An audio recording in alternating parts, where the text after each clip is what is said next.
Good evening, and welcome to the 7th Millennium Evening at the White House. Over the last year, President and Mrs. Clinton have invited scholars, artists, and scientists to speak, to bring recognition to our history, our creativity, our ingenuity, to help us honor the past and imagine the future. Tonight, we'll examine the darker side of the 20th century as Professor Elie Wiesel discusses the perils of indifference, lessons learned from a violent century. As Mr. Wiesel defines the consequences of indifference, he will also reveal our hope for a more peaceful future. Before the President and Mrs. Clinton and Mr. Wiesel are introduced, I'd like to tell you a little bit about what to expect tonight. Outside this room, we're speaking to groups at satellite downlink sites, those watching C-SPAN, and those connected by computer. Because this evening is being broadcast, you may see some unusual things happen in this room. Questions appearing from the internet, cameras zooming by your heads, me conferring with Mrs. Clinton, Laura, the stage manager, or Anita, who will be at the computer. And so even though we're nearing the next century with all of its communications technology, for the next 90 minutes or so, turn off your pagers, those beeping watches, and your cell phones. And remember that you're on camera. Every one of you would have something to add to tonight's topic, but some of you have stories that you will offer briefly after Mr. Wiesel's remarks and during our discussion. Several of you agreed to ask questions that will help extend our understanding of the subject. So when I call on you, stand, wait for a microphone, and then speak. We are honored to have Elie Wiesel here, as we are to have each one of you. Now, in a moment, our program will begin, and we'll hear one of the clearest voices of our time. Thank you.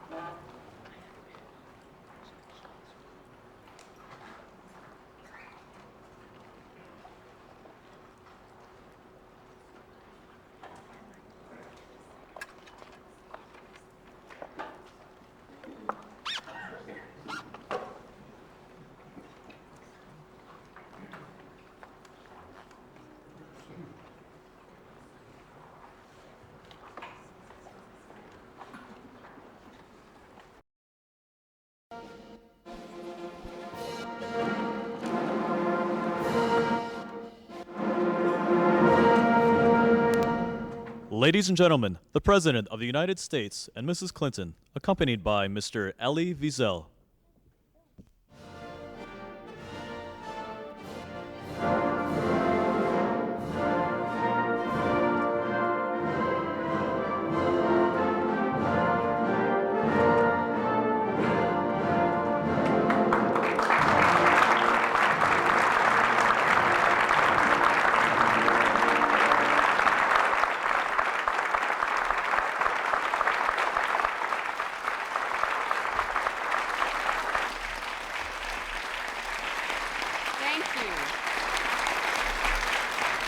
Good evening. Please be seated. Welcome to the East Room and the White House for our 7th Millennium Evening, The Perils of Indifference, Lessons Learned from a Violent Century. We are honored to have so many members of Congress, ambassadors, religious leaders, historians, human rights activists, and so many other concerned citizens for what I know will be an unforgettable evening. Before we begin, I would like to thank our sponsors, the National Endowment for the Humanities and Sun Microsystems. Sun is helping us to bring this event to millions of people around the world via satellite and the internet. And I also want to thank Pioneer New Media for donating these screens and the Library of Congress and the United States Holocaust Museum for lending us the extraordinary displays in the grand foyer. And I especially want to thank our guests of honor, Elie, Marion, and Elie Wiesel. When my husband and I look back at our years in the White House, one of the highlights are the times that we've been able and been privileged to spend with Elie and Marion. We always feel enriched by our experience. We didn't know them before except through his writings. But for those of us who've ever read those writings, especially Night, we can never forget the description of the horrors inflicted on him as a young boy, a boy of great religious convictions who tells us his God was murdered, a boy of 14 who is forced to ask, was I awake?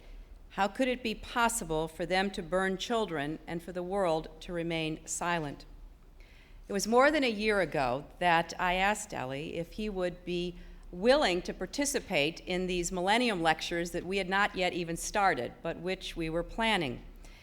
I never could have imagined that when the time finally came for him to stand in this spot and to reflect on the past century and the future to come, that we would be seeing children in Kosovo crowded into trains, separated from families, separated from their homes, robbed of their childhoods, their memories, their humanity.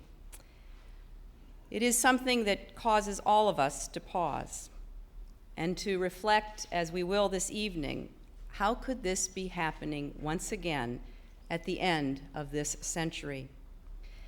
On any day in the last 40 years, it would have been a tremendous honor to hear this man speak at the White House about the need never to give in to silence or to resign ourselves to indifference.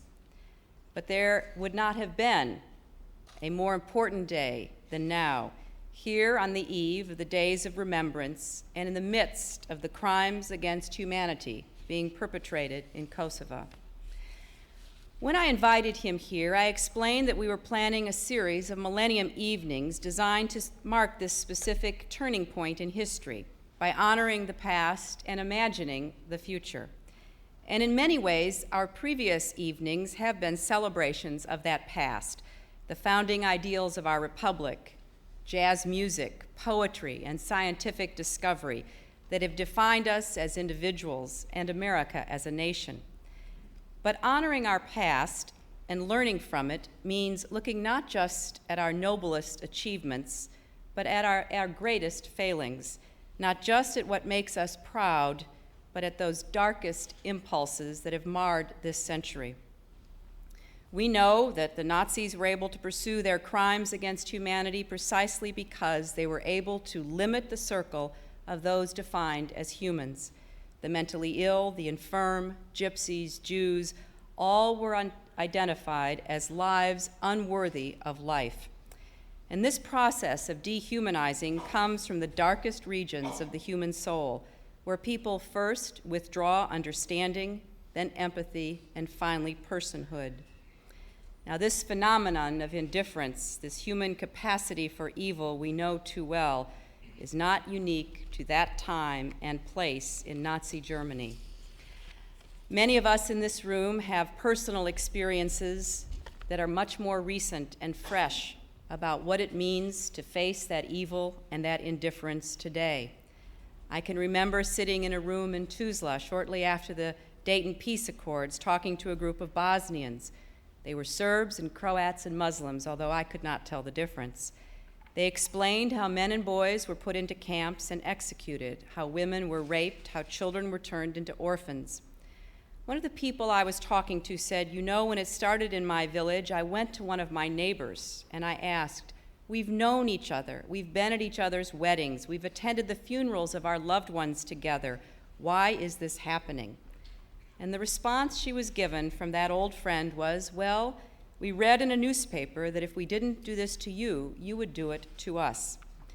It was the message of hatred that Milosevic and his allies were communicating in order to turn Bosnia into a killing field. What are we to do today when leaders hijack holy traditions, even history, not to lift people closer to God or their own human potential, but to push them further apart? What do we do about those who try to constrict the circle of human dignity by convincing us that our differences, race and religion, gender, ethnicity, and tribal origin, are more important than our common humanity? If this violent century teaches us anything, it is that whenever the dignity of one is threatened, the dignity of all is threatened as well, and none can or should remain silent. Imagine how different life would be today for the people of Kosovo and in so many other troubled parts of our world if the evil that was allowed to run free had been stopped by those who stood up and broke the silence, that indifference did not in any way paralyze those who could have taken action. In 1999, it isn't enough to refuse to commit crimes of hatred, stereotyping one another, going along with the crowd. It isn't enough to look deep into our own hearts and say we find them free of hatred. We have to do more. Every time we let a religious or racial slur go unchallenged or an indignity go unanswered, we are making a choice to be indifferent, a choice to constrict the circle of human dignity, a choice, I believe, to ignore history at our children's peril.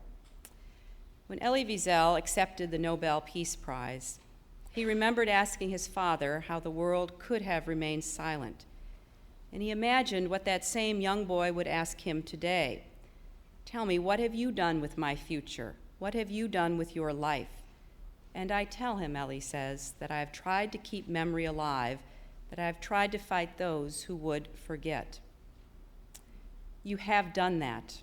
You have taught us never to forget. You have made sure that we always listen to the victims of indifference, hatred, and evil.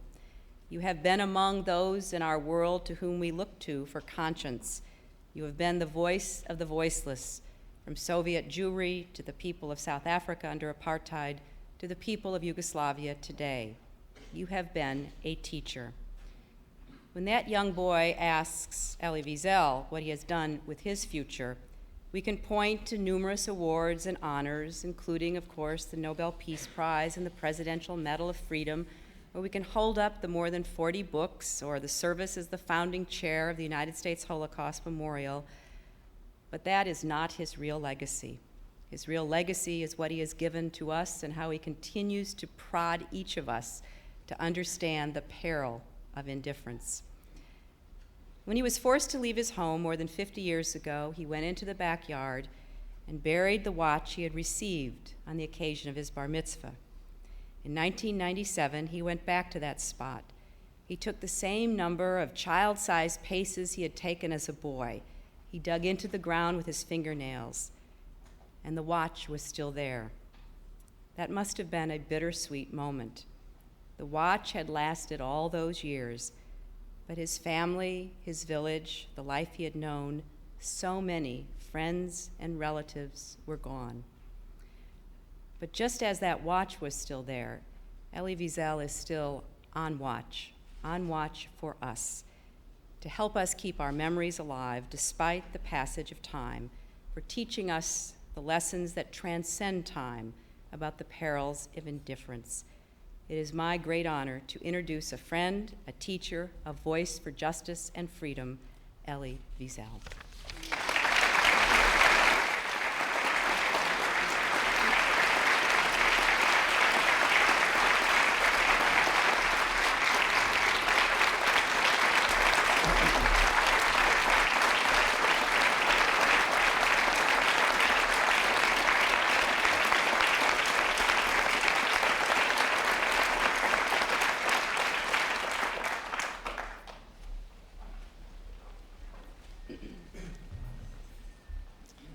Mr. President, Mrs. Clinton, members of Congress, Ambassador Holbrooke, Excellencies, friends. 54 years ago, to the day, a young Jewish boy from a small town in the Carpathian Mountains woke up, not far from Goethe's beloved Weimar, in a place of eternal infamy called Buchenwald. He was finally free, but there was no joy in his heart. He thought there never would be again. Liberated a day earlier by American soldiers, he remembers their rage at what they saw. And even if he lives to be a very old man, he will always be grateful to them for that rage and also for their compassion. Though he did not understand their language, their eyes told him what he needed to know. That they too would remember and bear witness. And now I stand before you, Mr. President, Commander-in-Chief of the army that freed me and tens of thousands of others, and I am filled with a profound and abiding gratitude to the American people. Gratitude is a word that I cherish. Gratitude is what defines the humanity of the human being. And I'm grateful to you, Hillary or Mrs. Clinton, for what you said and for what you are doing for children in the world, for the homeless, for the victims of injustice, the victims of destiny and society. And I thank all of you for being here. We are on the threshold of a new century, a new millennium. What will the legacy of this vanishing century be? How will it be remembered in the new millennium? Surely it will be judged, and judged severely, in both moral and metaphysical terms. Its failures have cast a dark shadow over humanity. 2 world wars, countless civil wars, a senseless chain of assassinations, Gandhi, the Kennedys, Martin Luther King, Sadat, Rabin, bloodbaths in Cambodia and Algeria, India and Pakistan, Ireland and Rwanda, Eritrea and Ethiopia, Sarajevo and Kosovo, the inhumanity in the Gulag and the tragedy of Hiroshima.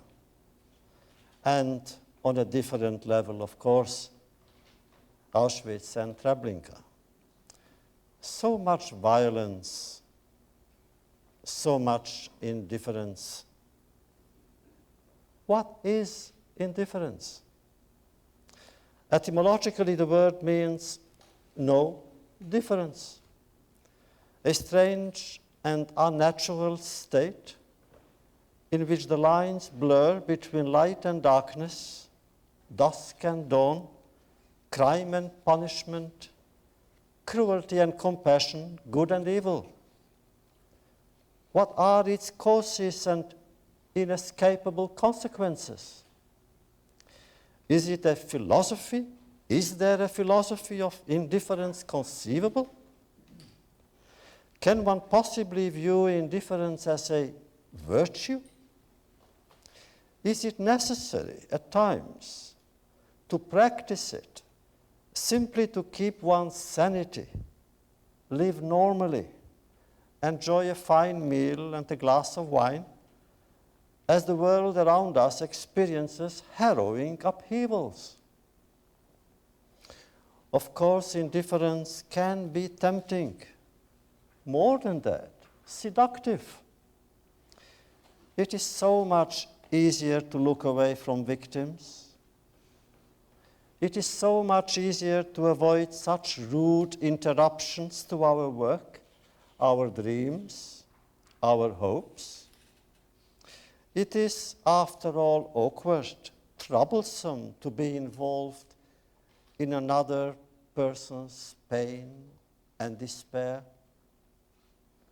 Yet for the person who is indifferent, his or her neighbor are of no consequence, and therefore their lives are meaningless. Their hidden or even visible anguish is of no interest. Indifference reduces the other to an abstraction.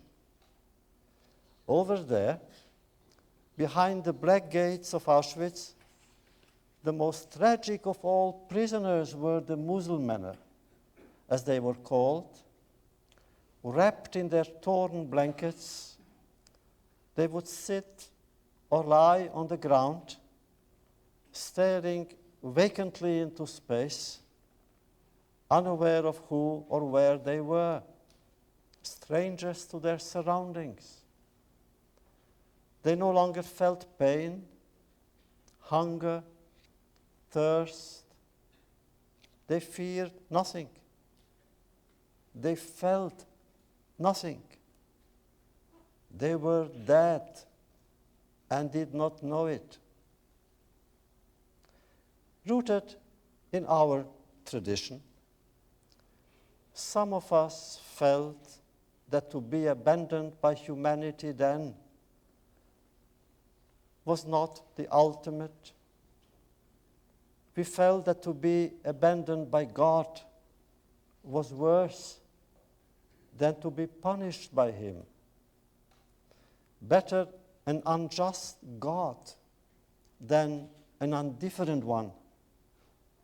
For us to be ignored by God was a harsher punishment than to be a victim of His anger. Man can live far from God, not outside God.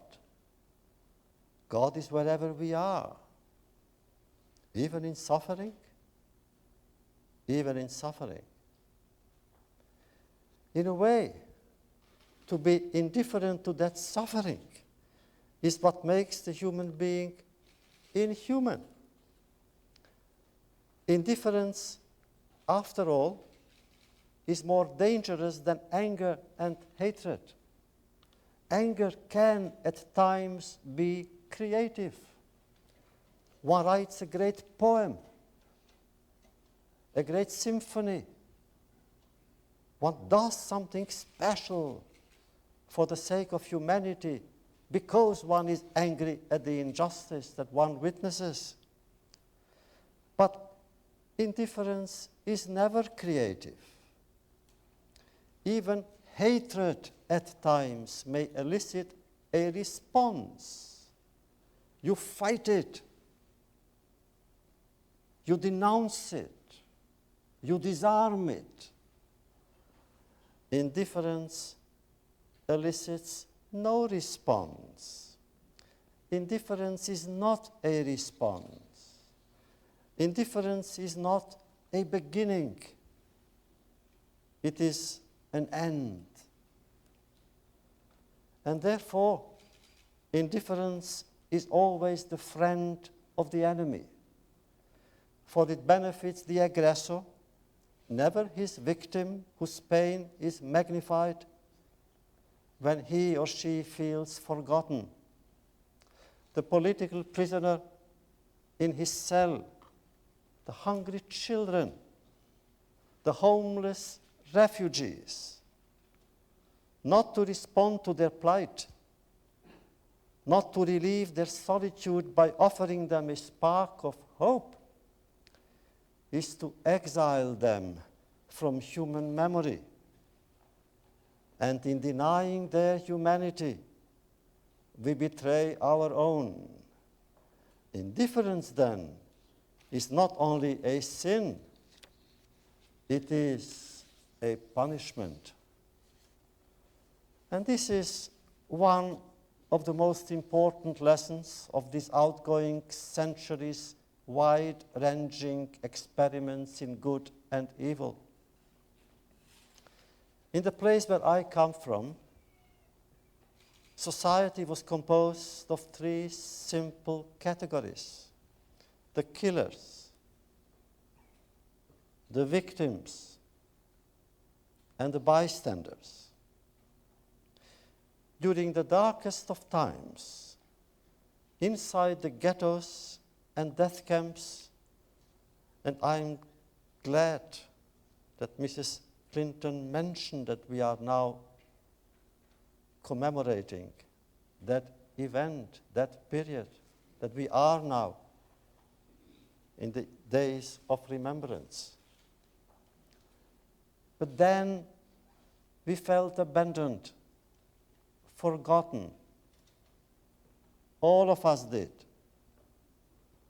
And our only miserable consolation was that we believed that Auschwitz and Treblinka were closely guarded secrets, that the leaders of the free world did not know what was going on behind those black gates and barbed wire, that they had no knowledge of the war against the Jews that Hitler's armies and their accomplices waged as part of their war against the Allies. If they knew, we thought, surely those leaders would have moved heaven and earth to intervene. They would have spoken out with greater outrage and conviction. They would have bombed the railways leading to Birkenau, just the railways, just once. And now we knew, we learned, we discovered that the Pentagon knew, the State Department knew, and the illustrious occupant of the White House then, who was a great leader, and I say it with some anguish and pain, because today is exactly 54 years marking his death. Franklin Delano Roosevelt died on April the 12th, 1945. So he is very much present to me and to us. No doubt he was a great leader. He mobilized the American people and the world, going into battle, bringing hundreds and thousands of valiant and brave soldiers in America to fight fascism, to fight dictatorship, to fight Hitler. And so many of the young people fell in battle. And nevertheless, his image in Jewish history, I must say it, his image in Jewish history is flawed. The depressing tale of the St. Louis is a case in point. 60 years ago, its human cargo, nearly 1,000 Jews, was turned back to Nazi Germany. And that happened after the Kristallnacht, after the first state-sponsored pogrom with hundreds of Jewish shops destroyed, synagogues burned, thousands of people put in concentration camps. And that ship, which was already in the shores of the United States, was sent back. I don't understand. Roosevelt was a good man with a heart. He understood those who needed help. Why didn't he allow these refugees to disembark? 1,000 people in America, the great country, the greatest democracy, the most generous of all new nations in modern history. What happened? I don't understand. Why the indifference on the highest level to the suffering of the victims? But then there were human beings who were sensitive to our tragedy. Those non-Jews, those Christians that we call the righteous Gentiles, whose selfless acts of heroism saved the honor of their faith. Why were they so few? Why was there a greater effort to save SS murderers after the war than to save their victims during the war?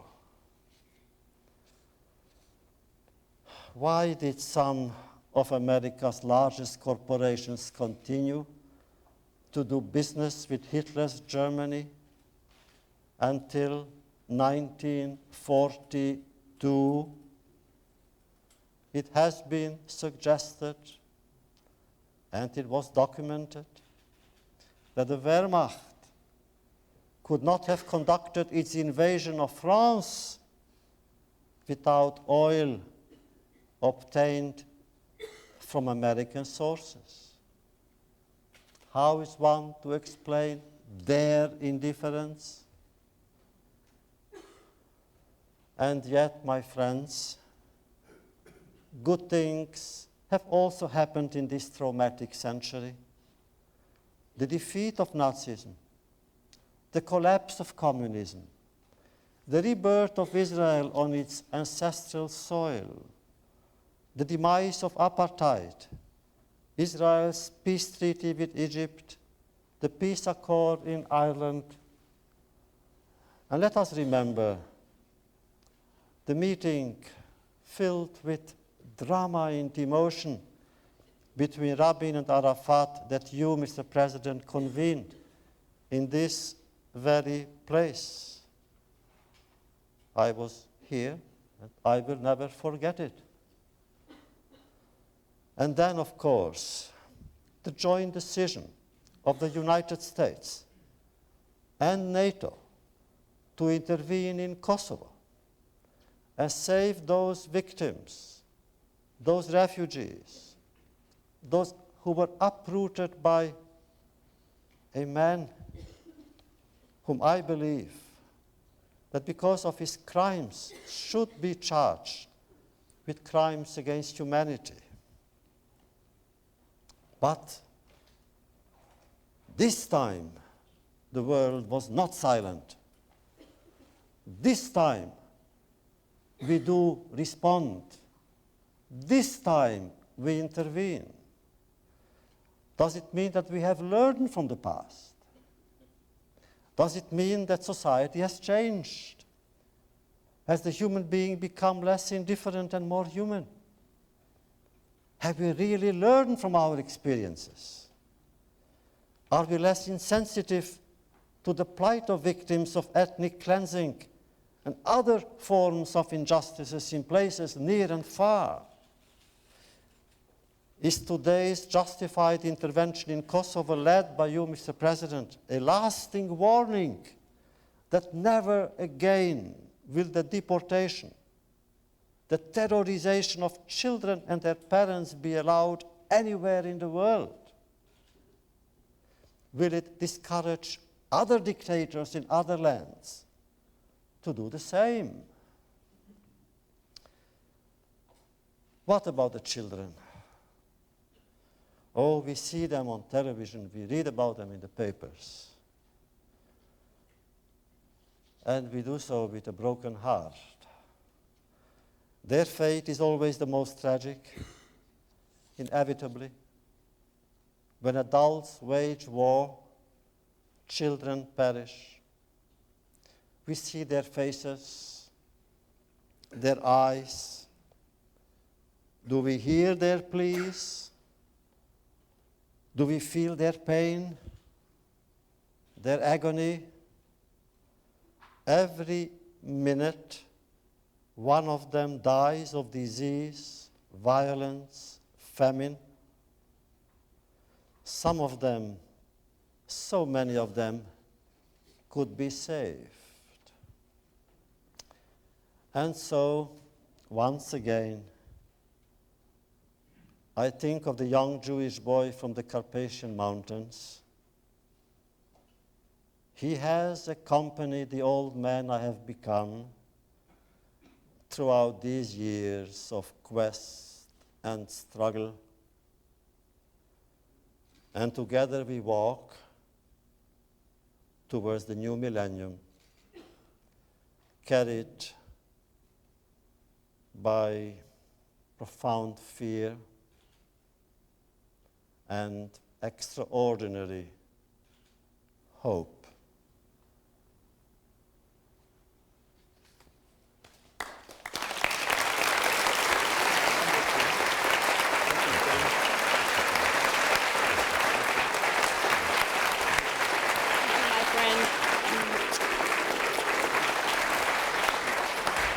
I think you go there.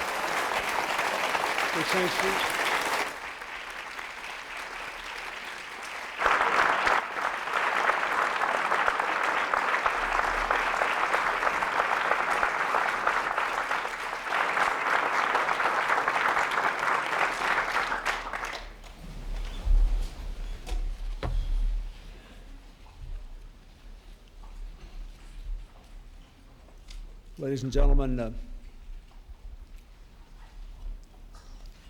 we have all been moved by one more profound example of Elie Wiesel's lifetime of bearing witness. Before we open the floor for questions, and especially because of the current events in Kosovo, I would like to ask you to think about what he has just said in terms of what it means to the United States in particular, and to the world in which we would like our children to live in the new century. How do we avoid indifference to human suffering? How do we muster both the wisdom and the strength to know when to act and whether there are circumstances in which we should not? Why are we in Kosovo? The history of our country for quite a long while has been dominated by a principle of non-intervention in the affairs of other nations. Indeed, for most of our history, we have worn that principle as a badge of honor. For our founders knew intervention as a fundamentally destructive force. George Washington warned us against those entangling alliances. The 20th century, with its two world wars, the Cold War, Korea, Vietnam, Desert Storm, Panama, Lebanon, Grenada, Somalia, Haiti, Bosnia, Kosovo, it changed all that. For good or ill, it changed all that. Our steadily increasing involvement in the rest of the world, not for territorial gain, but for peace and freedom and security, is a fact of recent history. In the Cold War, it might be argued that on occasion we made a wrong judgment because we saw the world through communist and non-communist lenses. But no one doubts that we never sought territorial advantage. No one doubts that when we did get involved, we were doing what at least we thought was right for humanity. Now, at the end of the 20th century, it seems to me we face a great battle of the forces of integration against the forces of disintegration, of globalism versus tribalism, of oppression against empowerment. And this phenomenal explosion of technology might be the servant of either side, or both. The central irony of our time, it seems to me, is this. Most of us have this vision of a 21st century world with the triumph of peace and prosperity and personal freedom, with the respect for the integrity of ethnic, racial, and religious minorities, within a framework of shared values, shared power, shared plenty. Making common cause against disease and environmental degradation across national lines, against terror, organized crime, weapons of mass destruction. This vision, ironically, is threatened by the oldest demon of human society, our vulnerability to hatred of the other. In the face of that, we cannot be indifferent at home or abroad. That is why we are in Kosovo. We first have to set an example as best we can, standing against hate crimes, against racial minorities or gays, standing for respect for diversity. Second, we have to act responsibly, recognizing this unique, and if history is any guide, fleeting position the United States now enjoys of remarkable military, political, and economic influence. We have to do what we can to protect the circle of humanity against those who would divide it by dehumanizing the other. Lord knows we have had enough of that in this century, and Elie talked about it. I think it is well to point out that Henry Luce coined the term the American century way back in 1941. A lot of terrible things have happened since then, but a lot of good things have happened as well. And we should be grateful that for most of the time since, our nation has had both the power and the willingness to stand up against the horrors of the century. Not every time, not every place, not even always with success. But we've done enough good to say that America has made a positive difference. From our successes and from our failures, we know there are hard questions that have to be asked when you move beyond the values and the principles to the murky circumstances of daily life. We can't perhaps intervene everywhere, but we must always be alive to the possibility of preventing death and oppression and forging and strengthening institutions and alliances to make a good outcome more likely. Elie has said that Kosovo is not the Holocaust, but that the distinction should not deter us from doing what is right. I agree on both counts. When we see people forced from their homes at gunpoint, loaded onto train cars, their identity papers confiscated, their very presence blotted from the historical record, it is only natural that we would think of the events which Elie has chronicled tonight in his own life. We must always remain awake to the warning signs of evil. And now we know that it is possible to act before it is too late.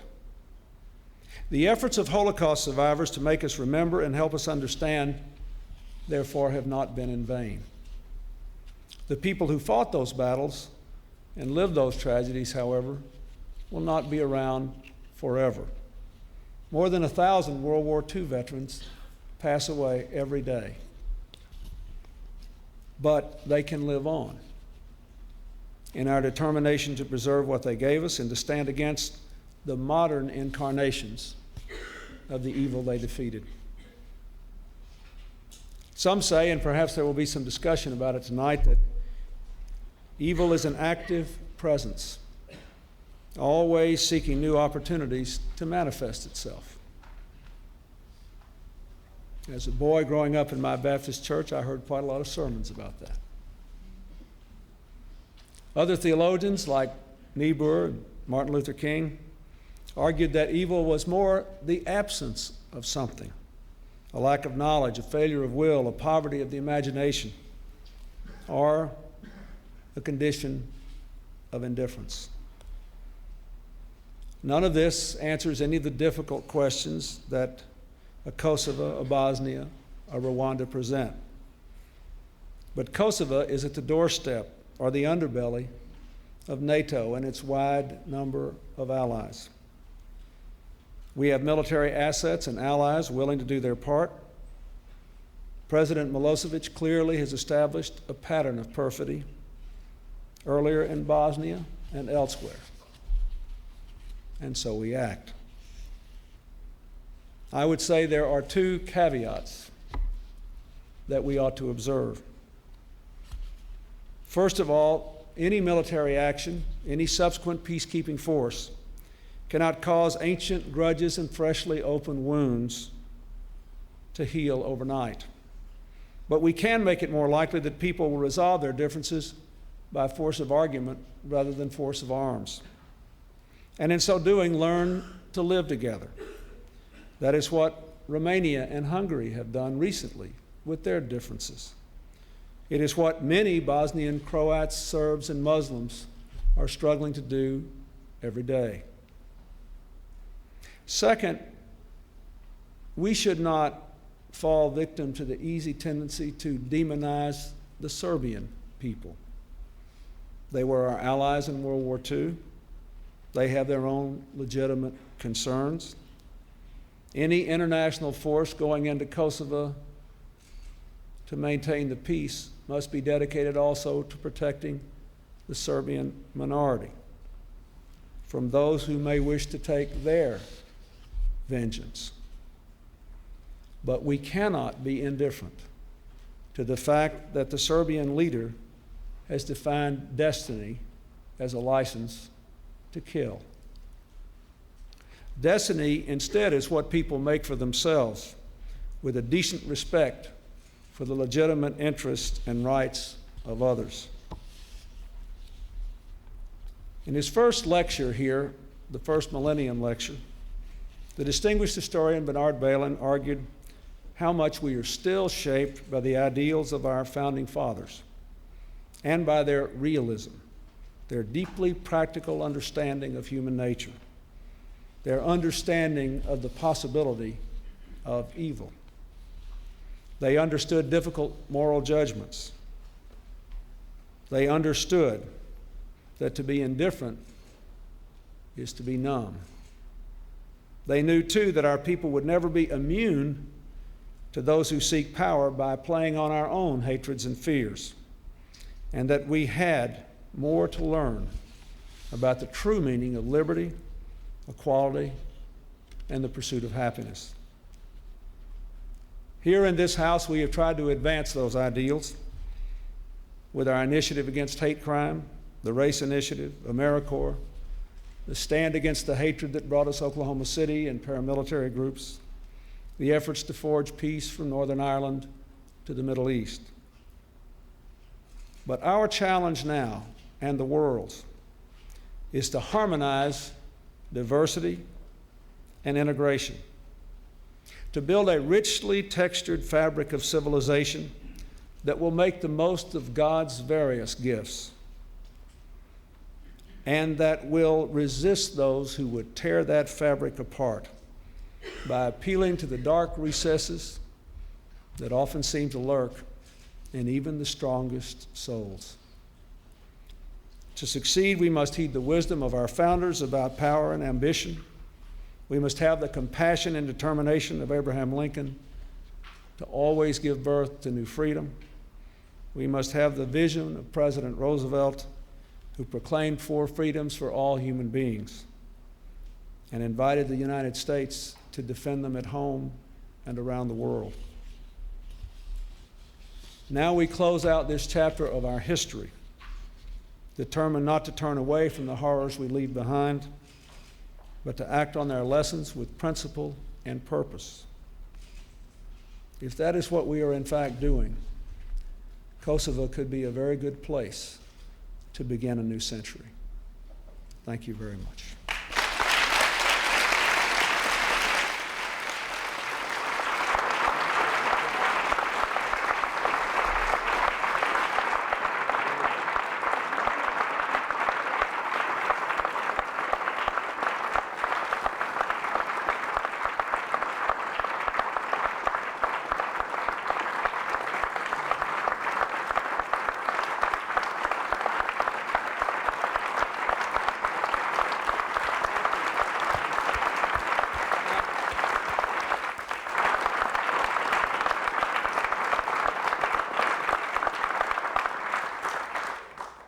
We have hundreds of questions, I know.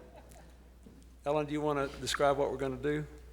Well, I think, Mr. President, you have a question for Mr. Wiesel, and then I'm going to begin the questioning from the room, and Mrs. Clinton will take the questions from the internet. I would like to ask you a question about what you think the impact of the modern media and sort of instantaneous news coverage will be. It is obvious to me that we built a consensus in the United States and throughout Europe for action in Bosnia in no small measure because of what people saw was going on there. It is obvious to me that the support in the United States and Europe for our actions in Kosovo have increased because of what people see going on. And I think I worry about two things, and I just would like to hear your thoughts on it. Number one, is there a chance that people will become inured to this level of human suffering by constant exposure to it? And number two, is there a chance that even though people's interest in humanity can be quickened almost overnight, that we're so used to having a new story every day that we may not have the patience to pay the price of time to deal with this and other challenges? A lot of these things require weeks and months, indeed years of effort. And that seems to be inconsistent with kind of rapid fire new news we are used to seeing. Mr. President, usually in this room, people ask you questions. That's why I like this. What you said is correct. The numbness is a danger. I remember during the Vietnam War, the first time we saw on television live the war in Vietnam. Usually, of course, the networks broadcasted during dinner. So we stopped eating. How can you eat when people kill each other and when people die? After 2 weeks, people went on eating. They were numb. And it's a danger.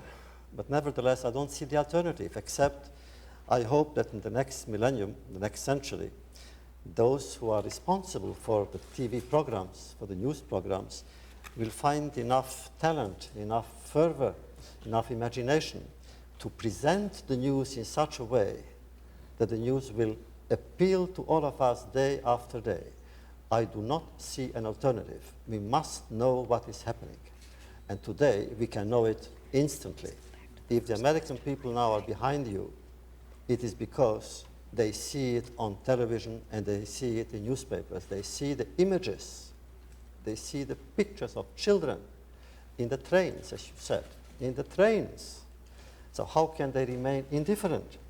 And therefore, the risks are there, but I have faith that we shall overcome the risks, but we must know. Thank you. I'd like to call on Marcus Applebaum. Marcus is a junior at Laurel High School in Prince George County, and he and the other students who are here with him take part in a program coordinated by Lynn Williams at the U.S. Holocaust Memorial Museum, and the program's called Bringing the Lessons Home. Marcus? I need help to know, what do I say to my grandmother? She's a survivor who's having a lot of trouble understanding what's going on with this thing. I met a group of German students in the museum over the summer, and I believe it's important for us to come together and talk about what has happened in our history. So I'm they've been invited to my house to come and stay with me for the summer. And my grandmother's having a hard time understanding this. And I would like to know, I love my grandmother very much, but I'd like to know how I can help her to understand, to help forgive. Forgive whom? Not your friends. They are young. I don't believe in collective guilt. Only the guilty are guilty. Even the children of killers are not killers. They are children. By definition, a child is innocent unless that child does something terrible. And therefore, I would speak to your grandmother and say that, look, don't see in them Germans. They are children. And I'm sure that your grandmother, after a while, will understand. Mrs. Clinton, let's go to the internet. This is from Justin Pieper in Bluffton, Indiana, and it's for Elie Wiesel. Some people worry that the world will forget the Holocaust when all of the survivors die. Do you also worry about this, or do you feel that the world will never be able to forget the Holocaust? Oh, I am worried. I am worried. What will happen when the last survivor will be around? I would not like to be that survivor. The burden of knowledge, the burden of memory, the weight on his or her shoulder will be so heavy that I worry over the possibility of that person losing his or her sanity. Now, it's true that whatever a survivor can say, no one else can. The witness which is ours is unique. All the other people, the historians and the novelists and the journalists, all together, I don't think they have the will, they have the desire. But to say something that a survivor can say, no, they cannot. So what will happen 20 years from now? I believe this is the most documented tragedy in recorded history. Never before has a tragedy elicited so much witness from the killers, from the victims, and even from the bystanders. Millions of pieces here in the museum, what you have, and all other museums, archives, in the thousands, in the millions. So anyone who will want to know will at least know where to turn. And here and there, I believe that somehow truth has a tremendous force. Sometimes it takes centuries, but it emerges, it surfaces, and then the world will remember. Chief Joyce Dugan of the Eastern Band Cherokee Nation is here.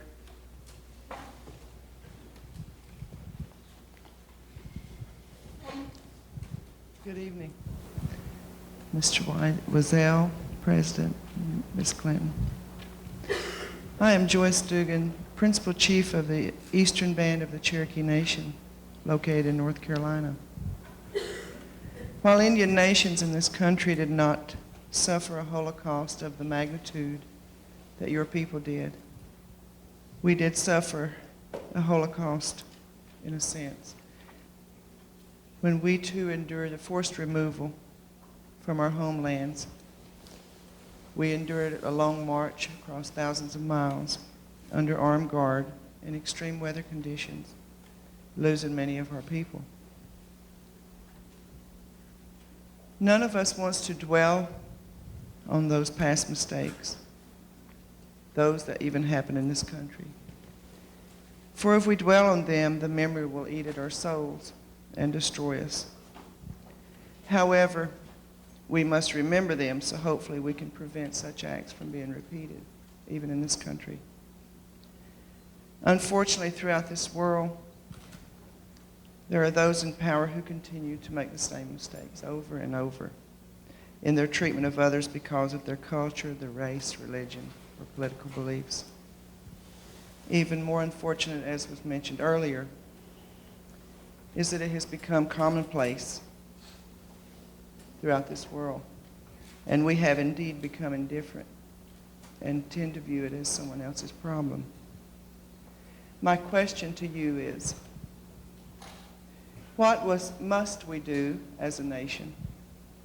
And what can we do as individuals to overcome this indifference so that we don't have to resort to military action to awaken awareness and to instill compassion? Thank you. A few years ago at Boston University, I had a course on the suffering of minorities, and I brought some Native Americans to my class. And we spent hours just discussing with them. I wanted to know mainly what happened to their anger. After all, they're entitled to their anger. We came here and we simply displaced them. We took over their land. Where is their anger? And after the discussion, of course, was over, I said to them what I say to myself. Suffering, my dear lady, does not confer any privilege. It all depends what we do with it. And in truth, your community has shown us the way in many ways. Even if there was anger, there was no hatred. What we should do is listen to one another. I love to listen to your community's tales, legends, myths. They are so beautiful. There is so much beauty in your past. Let's listen to it. And when we listen, we are not indifferent. I think that's a really interesting question, though, because at the first Millennium Lecture that the President referred to, Bernard Bailyn made a point of saying that too often we overlook, we ignore, we turn our backs on pieces of history that are discomforting, that are painful, whether it is the story of Native Americans, the story of slavery, the story of immigrant struggles. At least when I was growing up, those were not hot topics in the teaching of American history. And as a result, a certain sense of truth was conveyed that wasn't a complete story about America.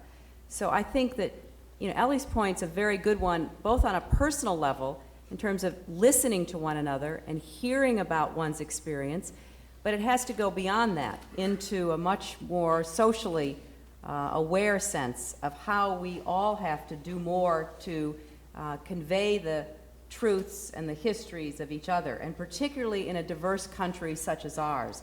But it would be the same in a country such as Yugoslavia, where there are different truths, all of which make up the history of the people sharing that land, and to try to create some acceptance of, some awareness of each other's story, and some respect for the suffering that each person and the person's past might bring.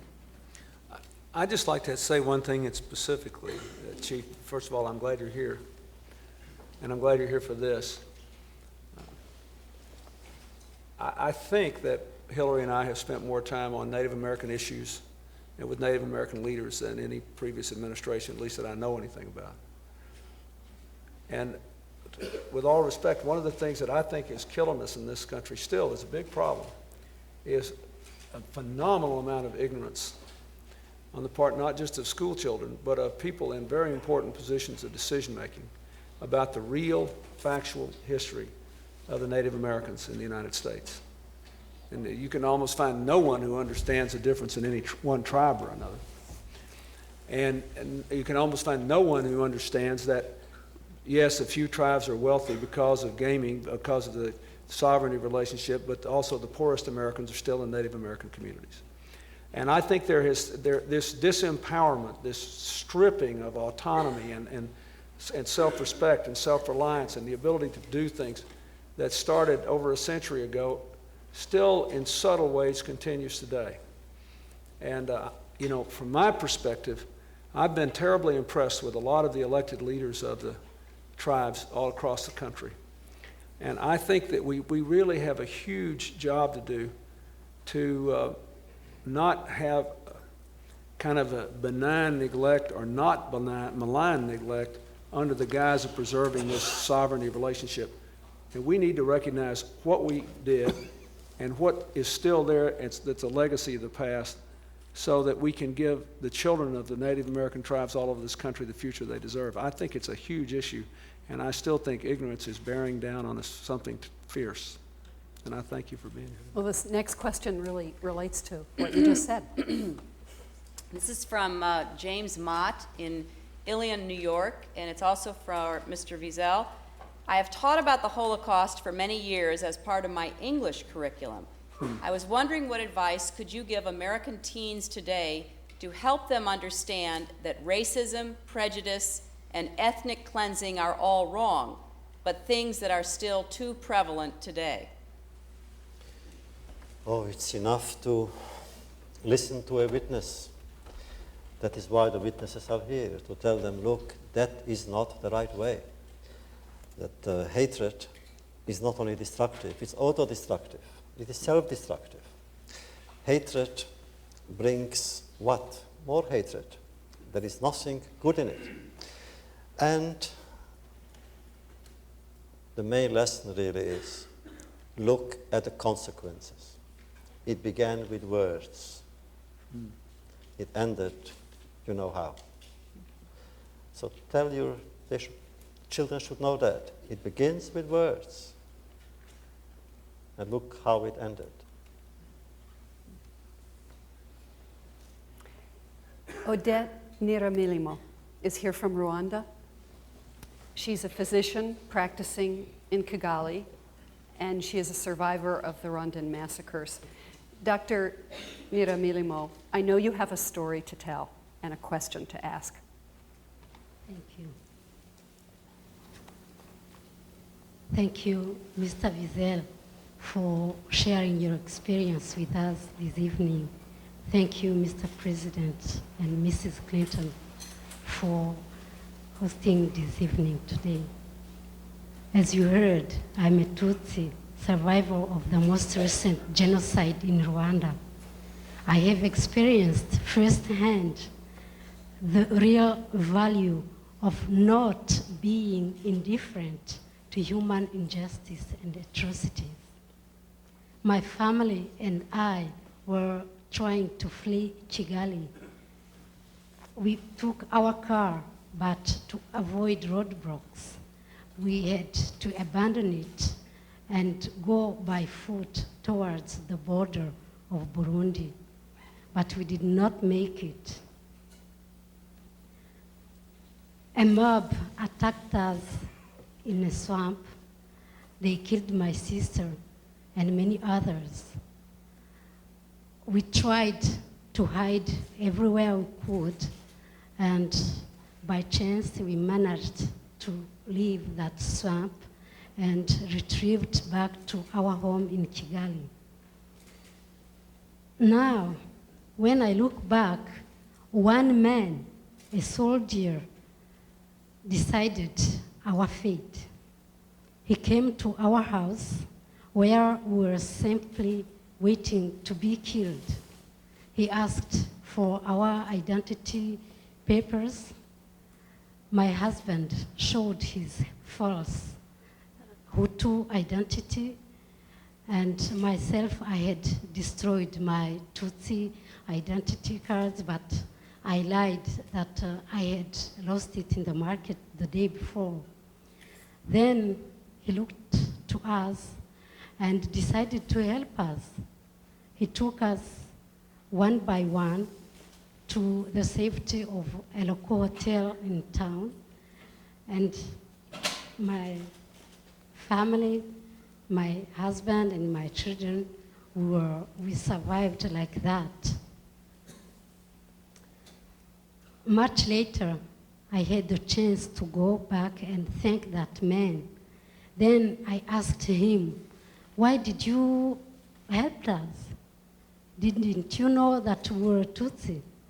And he said, yes, I knew you were Tutsi, but I looked at you trembling and looked to your children and the fear into their eyes. Then how couldn't I help you? Ultimately, my husband, my children, and I were those survivors. But unlike the survivors of the Jewish Holocaust, who could go and have refuge to other countries. Rwandan survivors are remaining in the country, living with the killers day after day. Now, my question is this, Mr. Wiesel. How can governments and individuals around the world who, by the indifference in 1994, allowed the genocide to happen in my country, now could do to show that they are not still indifferent to our fate? Thank you. Madam, I wish I had an answer, I don't. Why are we so involved, so nobly, in Kosovo, and why were we not in Rwanda?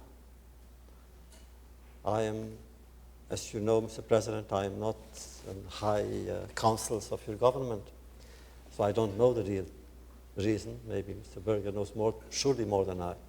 But one thing I can't understand. I know one thing. We could have prevented that massacre. Why didn't we? I don't know. Maybe that's because we didn't then, we are doing it now. It's also possible. I think we could have prevented a significant amount of it. You know, it takes, the thing about the Rwandan massacre that was so stunning is it was done mostly with very primitive weapons, not modern mass killing instruments, and yet it happened in a matter of just a few weeks, as you know.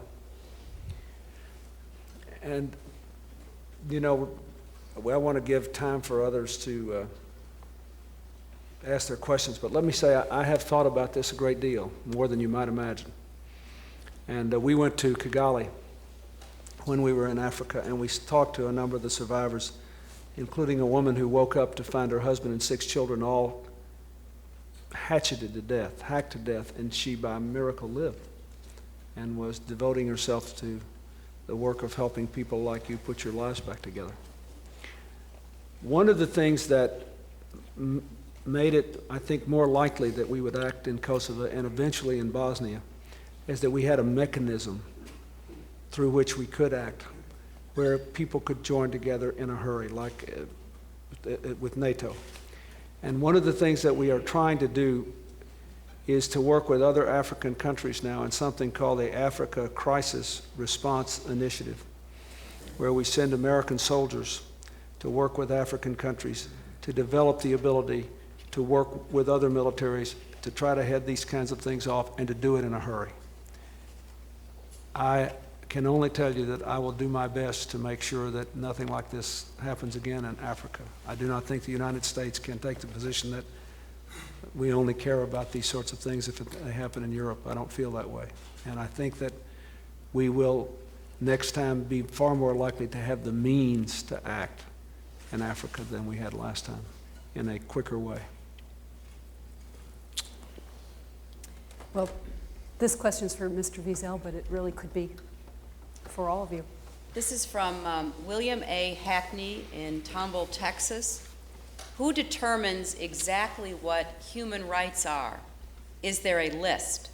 Are human rights different in various locales? And that's a very good question, because oftentimes on the news or in speeches, people refer to human rights, but many people around the world don't know that there is a universal declaration of human rights that was adopted by the United Nations, that was very heavily influenced by Eleanor Roosevelt. It was a very important statement by all of the nations of the world about what human rights are. So that is one short answer, that there is something we call the Universal Declaration of Human Rights, but perhaps the President and Mr. Wiesel would like to be more specific about that. Human rights today have become a secular religion, and I applaud it. I think it's one of the most beautiful things that happened today, except if we think about it, Mr. President, it gives us, I think, a kind of duty to think about, to reflect on it. Why? Why are there so many organizations for human rights today? There are 2,000 more. The best of them, among the best, is IRC, of which I'm a member, National Rescue Committee, and Amnesty. There are good organizations. Now, in the 30s, maybe there were 10, not more. Why are there so many today? One of the reasons, it is sad to say, it is because individuals lost their faith, their confidence in governments. And they say, since governments don't do it, we shall do it. And therefore you have so many NGOs and so many private people, especially young people who join these organizations. They say, we shall work. And wherever you go, you find them. I went to Cambodia, I found the IRC, I went with them. Wherever you go, you find these organizations, and they are great. Now, what is human rights? Human rights really, again, as the First Lady said, there is a declaration of Universal Declaration of Human Rights, and you just celebrated the 5th anniversary in Paris. I was there.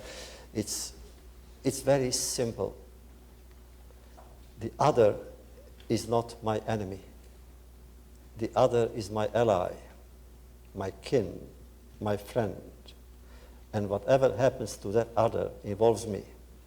The worst thing is, I have no right to stand by whenever the other is being humiliated. Humiliation is probably the worst that can happen.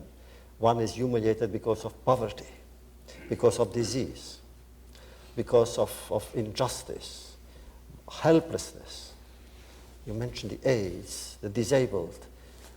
We cannot save everybody. We can't even help everybody. But we can try to begin somewhere, anywhere. And the first task is to prevent the humiliated from being humiliated.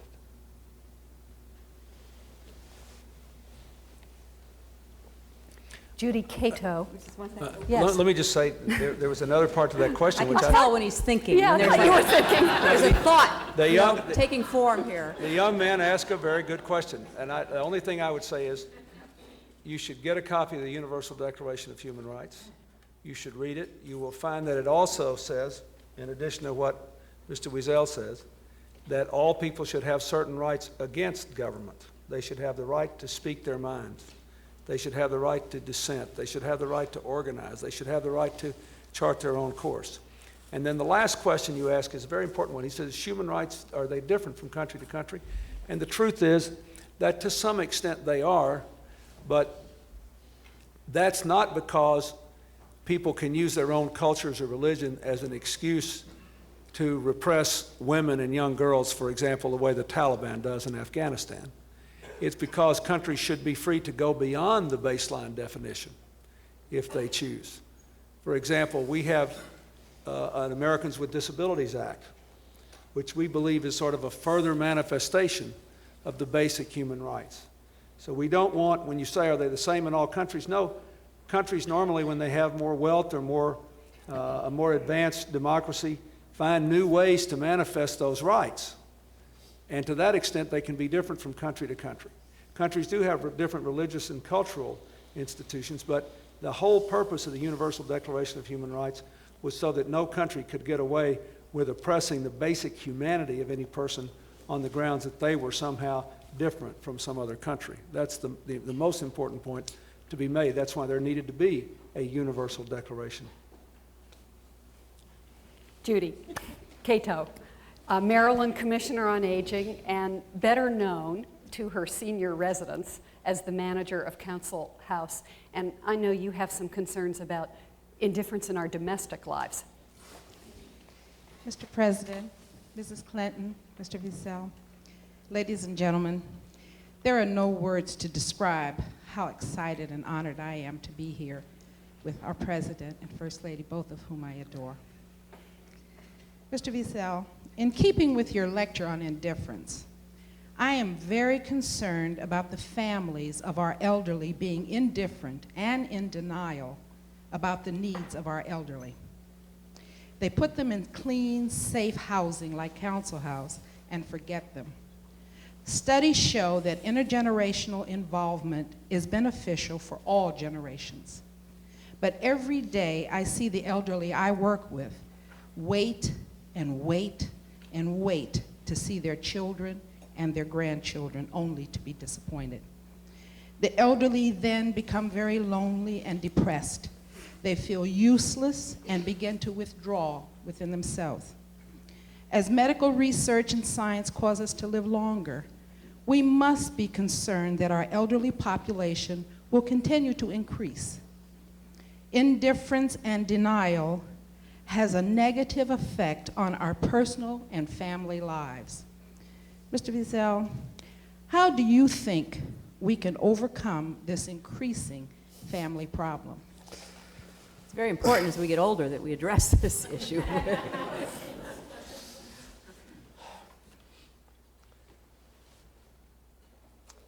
Well, I come from, we used to respect old people.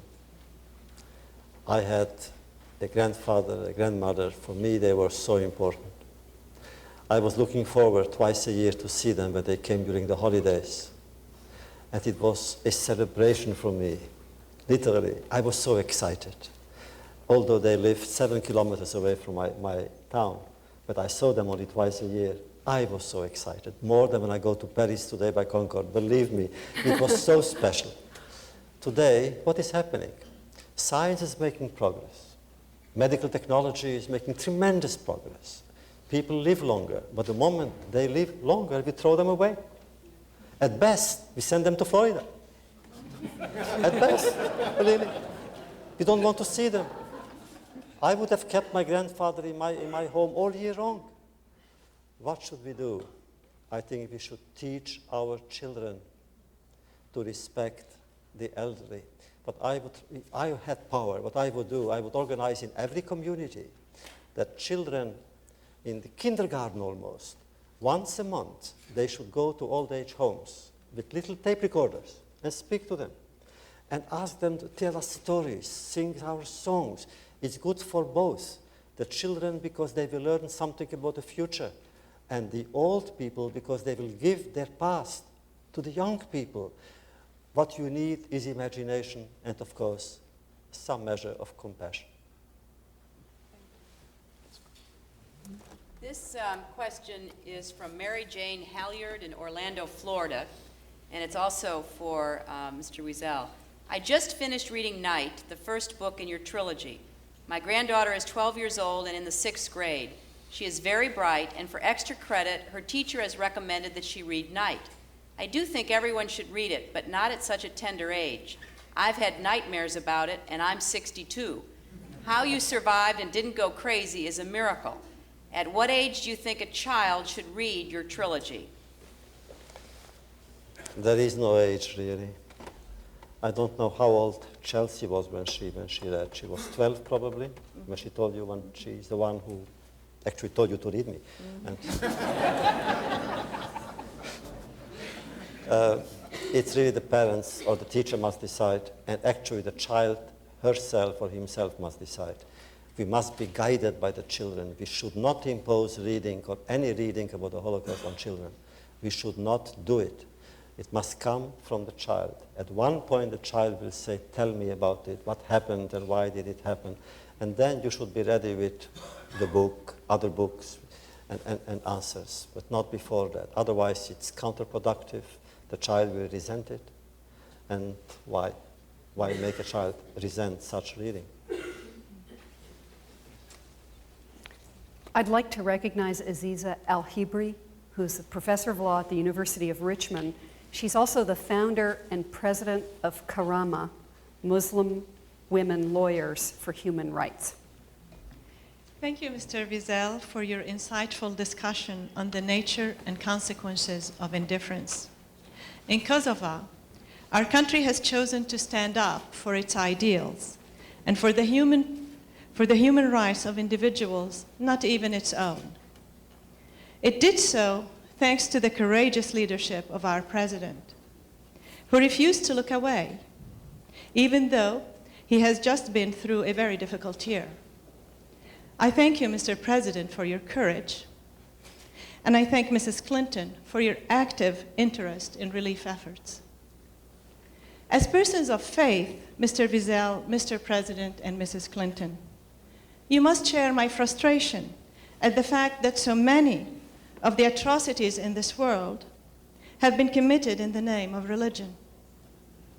All three Abrahamic religions, Islam, Christianity, and Judaism, teach love, kindness, and compassion.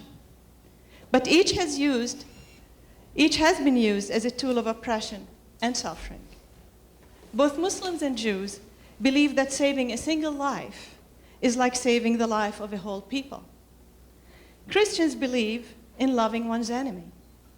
Yet until the recent events in Kosovo, the world has exhibited profound indifference to Muslim suffering, especially the suffering of women and children in various parts of the world. Given this shameful record, one cannot but wonder, where are our Abrahamic principles being practiced in the world today? More importantly, how can we help our children develop a peaceful and caring worldview that better approximates the values of our faiths?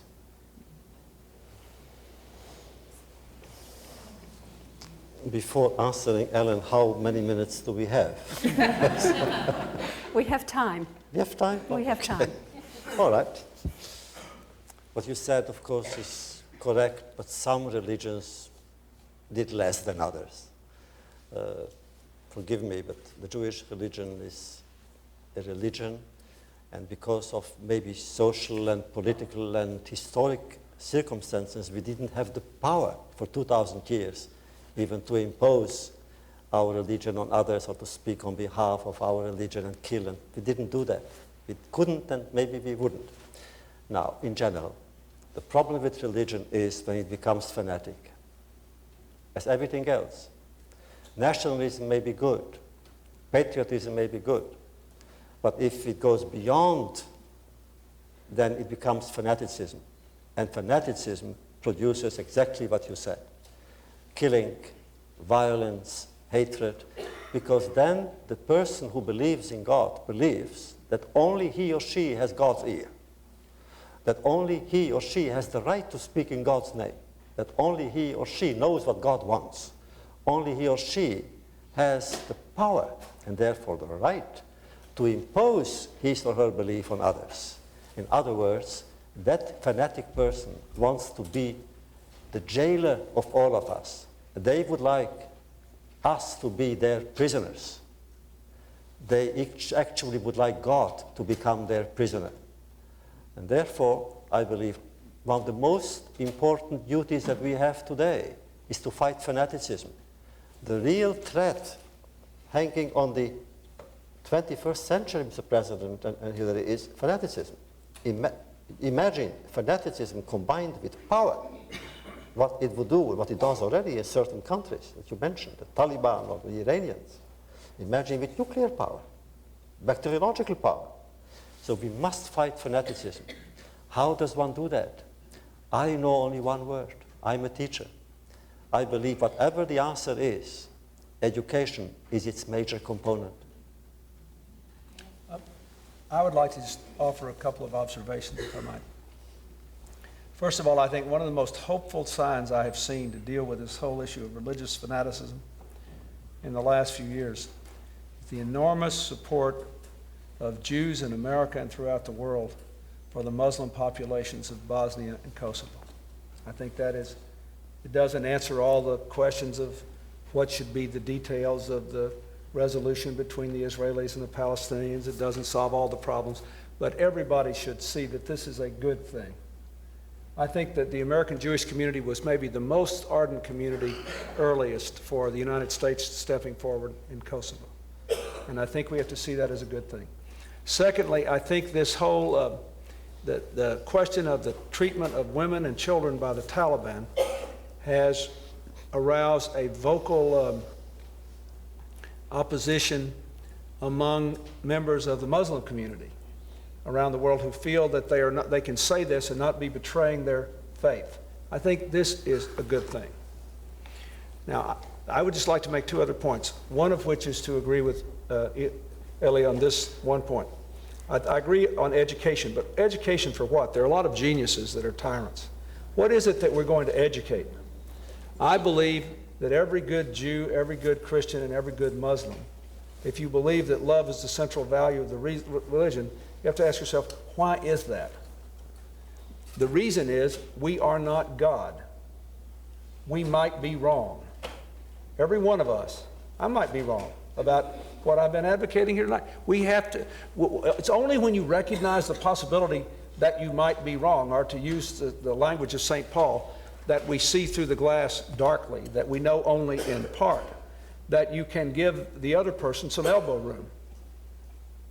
And somehow, one or two central scriptural tenets from Judaism, from Islam, from the Quran, and from Christianity need to be put in one little place and need to be propagated throughout the world to preach a little humility, if you please. Otherwise, we'll never get there. The second point I want to make is this. A lot of these people that are saying this in the name of religion, they're kidding. They know perfectly well that religion has nothing to do with it. It's about power and control, and they're manipulating other people. And when it is, if it's someone who practices our faith, we got to have the guts to stand up and say that. And it's hard, but we have to. I just would follow up on that, because I think that the point about standing up and speaking out when you believe your faith or your religion is being misappropriated, misused, is critical. Because if one looks at the central tenets of the great monotheistic religions, there's so much similarity in, as you were pointing out, the role of faith in our lives, the meaning of love, our relationship with God and our relationship with one another, and the duties that our faith imposes upon us. And what happens too often is what we've been talking about tonight in more of a political context, also in religion, that when it is time to stand up, we often say, well, you know, they're a little extreme, but I don't want to be mistaken as someone who might be undercutting the faith. So I won't speak up against those fanatic Christians or those fanatic Jews or those fanatic Muslims, because then they might turn and say that I'm not a good Christian or a good Jew or a good Muslim. And I think there's a really important opportunity in this next century for people of faith, particularly Jews, Christians, and Muslims, to come together in more of an alliance that does speak out against fanaticism wherever one finds it. It is very hard to find support in the scriptures, the Old Testament, the New Testament, or in the Quran that support many of the misuses of power that are used against people of the same or similar religion. Yet we often don't hear that in a united voice. And one of the efforts that Bill and I have been trying to make over the last 6.5 years is to reach out in our own country and reach out around the world to people of good faith who recognize and accept the perils of indifference and who are willing to stand against intolerance and speak out as much as they are able. So it's a very critical point you raise, and it will be increasingly important in the years to come. And I think there's a real opportunity for people of these three great faiths to form a more united front on behalf of this stand against fanaticism. I would like to make one more point, which I think is very important in the dealings with between the West and the Islamic countries generally. And I will use Iran as an example. It may be that the Iranian people have been taught to hate or distrust the United States or the West on the grounds that we are infidels and outside the faith. And therefore it is easy for us to be angry and to respond in kind. I think it is important to recognize, however, that Iran, because of its enormous geopolitical importance over time, has been the subject of quite a lot of abuse from various Western nations. And I think sometimes it's quite important to tell people, look, you have a right to be angry at something my country or my culture or others that are generally allied with us today did to you 50 or 60 or 100 or 150 years ago. But that is different from saying that I am outside the faith and you are God's chosen. So sometimes people will listen to you if you tell them you're right, but your underlying reason is wrong. So we have to find some way to get dialogue, and going into total denial when you're in a conversation with somebody who's been your adversary, and a country like Iran that is often worried about its independence and its integrity is not exactly the way to begin. So I think while we speak out against religious intolerance, we have to listen for possible ways we can give people the legitimacy of some of their fears or some of their angers or some of their historic grievances, and then say they rest on other grounds. Now, can we build a common future? I think that's very important. And sometimes I think we in the United States and Western culture generally, we hate to do that. But we're going to have to if we want to have an ultimate accommodation. But I would also add, because this is something we talk about a lot. You can tell we're obsessed with this story. Is this whole issue of history, and that's something that we've touched on but haven't directly addressed. You know, occasionally when Bill and I are either entertaining people from other countries here or traveling abroad, we'll get together at the end of a day and you know, trade notes and stories about what occurred, and we're often struck by how different the conversation is with people from other countries and cultures. I remember asking the wife of a president from a country I won't name how things were in her capital, and she started the conversation by talking about the Crusades. And half an hour later, we were in the 18th century. And it is very hard for Americans. We are often accused of not having any respect for our own history and not knowing it very well, and so being almost too present or future-oriented. It's very hard for us to understand the grip that history has on people. So the difficult challenge, and you know, Bill is saying we've got to understand where people are coming from, but we also have to somehow think of how we can create conditions in which people can be freed from the grip of history in a way that allows them to build a better present and a better future. After a certain point, you can only be dragged down if you are constantly relitigating or reliving or refighting the past. And so how do we move forward on that front as well? We forgot one point, a sense of humor. Yes. The best answer to fanaticism is a sense of humor. A fanatic doesn't have a sense of humor. It's a good test. Mr. President. No, he's just laughing to himself. I'm going to recognize Atiba de Souza. He's a student at the University of Maryland. He moved here from Trinidad at age 10, and he's been part of the Bringing the Lessons Home program for 4 years. Thank you. Good evening, Mr. President, Mrs. Clinton, and Mr. Wiesel. My question this afternoon is, because I am from Trinidad, and I've been here since I was 10 years old, so that's most of my life now, I've had the opportunity to experience this country, one, as an immigrant, and two, as an African-American male living here. And my question is, given the influx of immigrants into this country in recent history, and as we can see coming in over the next few years, where basically America's minority will soon become its majority, can we achieve a global society in both social and economic terms? And if so, how do we, one, as the leaders, and two, the youth, get there?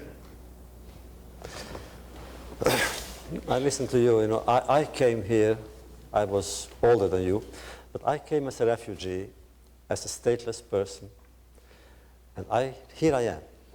You know, when I think of themes for novelists, my life is for a novel. Can you imagine coming from where I come from and be here in the White House with the President of the United States when some 50 odd years ago I couldn't get a visa anywhere. And 60 years ago, I belonged to those who were not even considered human beings. And here I am. When I think about it, I'm always filled with wonder, a sense of wonder, gratitude also to this nation, to the humanity it represents.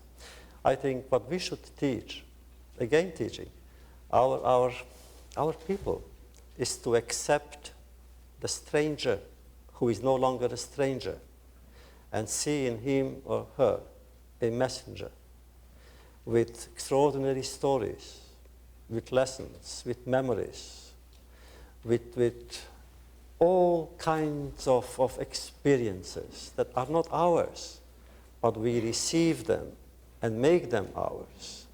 It's a matter of communication, which means education. I come back to it again and again. We must educate. I don't know any other way. Educate, to begin educating from kindergarten, and then in elementary school, and then the colleges, and then the media. The media, I think, too often forget that their task also is to educate the reader or the viewer. It's education. Nothing else can substitute education. I would just make 2 points, I think. First of all, I think given the fact that we are living in an age of globalization, where whether we like it or not, more and more of our economic and cultural and other contacts will cross national lines, it is in fact a very good thing that sometime in the next century there will be no single majority racial group.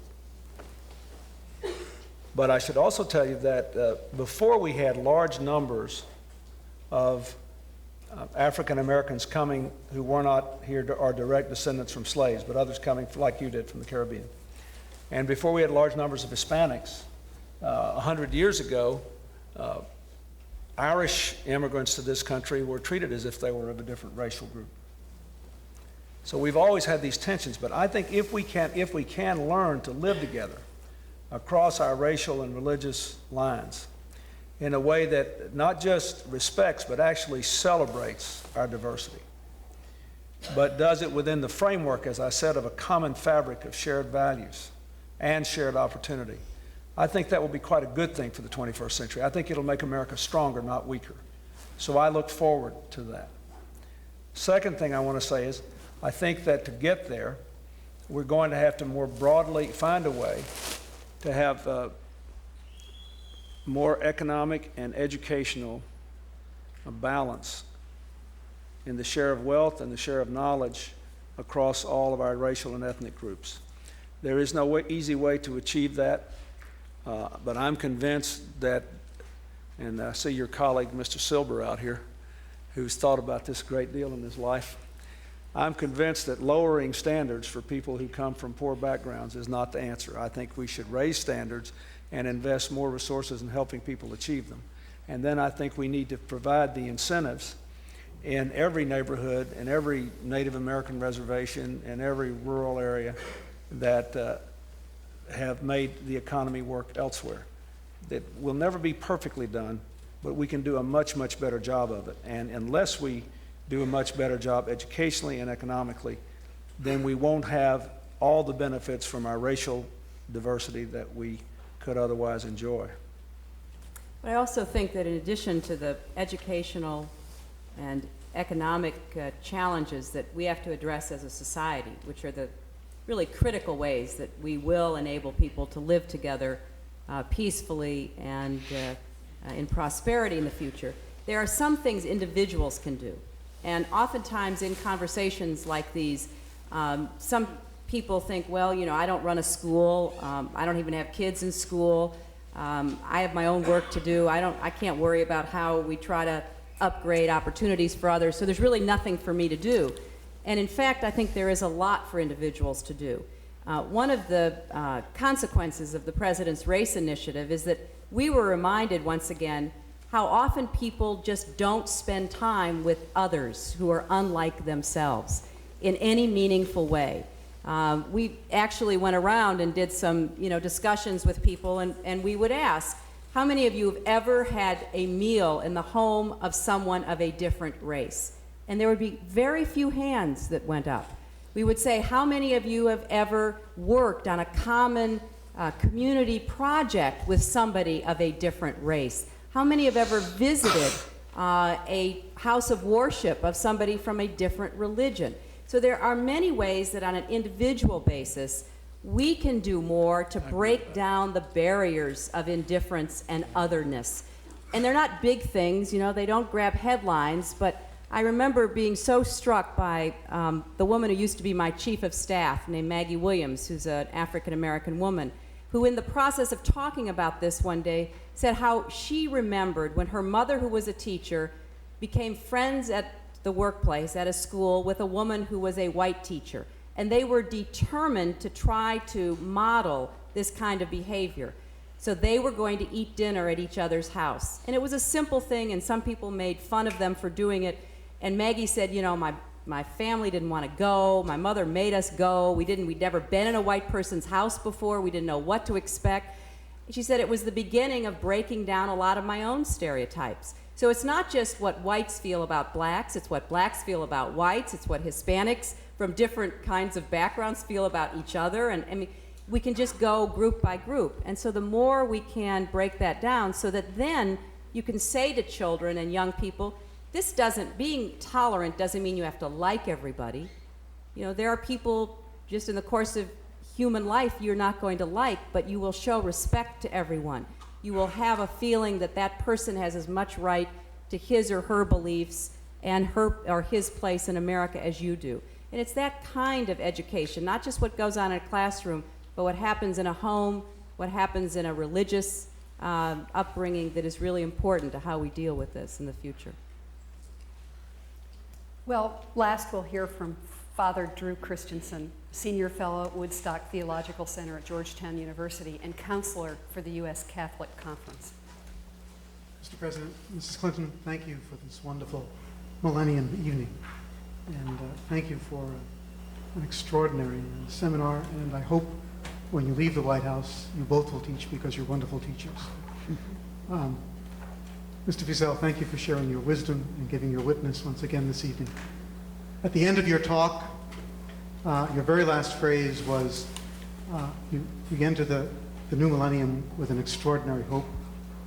The question I have for each of you is that given the carnage and inhumanity we've seen in this century, and even somewhat unexpectedly in this decade, whence comes that extraordinary hope? It comes from hopelessness.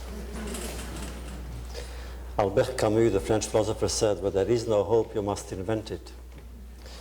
And there was no hope.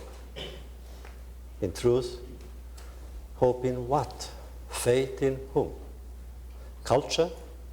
Do you know that over in Auschwitz, Arbeit macht frei, which means, the famous, infamous Arbeit. Do you know where it comes from? From Hegel, the great philosopher, one of the greatest philosophers in Germany, Hegel. So why should we believe in them? The Einsatzkommandos, the leaders, the commanders, all of them, most of them at least, had college degrees, and some of them had PhDs and MDs. That's culture, that's education. So why? And we say it's because there was no hope, we must invent it. It's all in our hands. And since this is the last question, I don't like answers, but I like stories. So I'll tell you a story. Stories, how to fight indifference really, is to assume it and to take it as something that belongs to me and for me to deal with it. The story is that once upon a time there was an emperor. And the emperor heard that in his empire there was a man, a wise man, with occult powers. He had all the powers in the world. He knew when the wind was blowing what messages it would carry from one country to another.